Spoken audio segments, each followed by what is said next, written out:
মোংলায় আটক হওয়া 14 ভারতীয় জেলেকে বাগেরহাটের কারাগারে পাঠানো হয়েছে।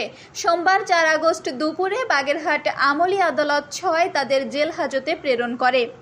এসব জেলেরা হলেন বিশ্বনাথ দাস, অনিবেশ দাস, গোবিন্দ দাস, মোহন কৃষ্ণ, আশন্ত দে, মানিক জানা, রামদুলাল দাস, শঙ্কর দাস, রাজীব দাস, লিটন দাস, অভিরাম দাস, বাদল রাজপুত্র, স্বদেশচন্দ্র দাস ও নকুল দাস।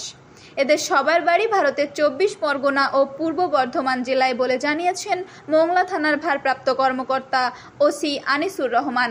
তিনি বলেন, শনিবার 2 আগস্ট রাতে মোংলা বন্দরের অদূরে ফেয়ারওয়ে বয়া সংলগ্ন গভীর সাগর থেকে FB পারমিতা নামক ভারতীয় ফিশিং ট্রলার সহ 14 জেলেকে আটক করে নৌবাহিনী। বঙ্গোপসাগরের বাংলাদেশের জলসীমায় অবৈধ অনুপ্রবেশ করে মাছ শিকারের দায়ে তাদের আটক করা হয়।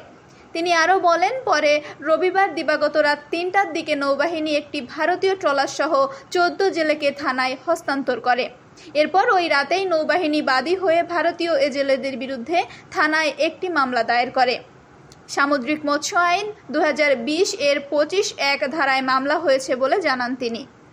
এর আগে গত 14 জুলাই বঙ্গোপসাগরে বাংলাদেশ জলসীমা থেকে 2টি ভারতীয় ট্রলার সহ আরও 34 জেলেকে একই ঘটনায় আটক করে নৌবাহিনী। Desk report, Mongla post.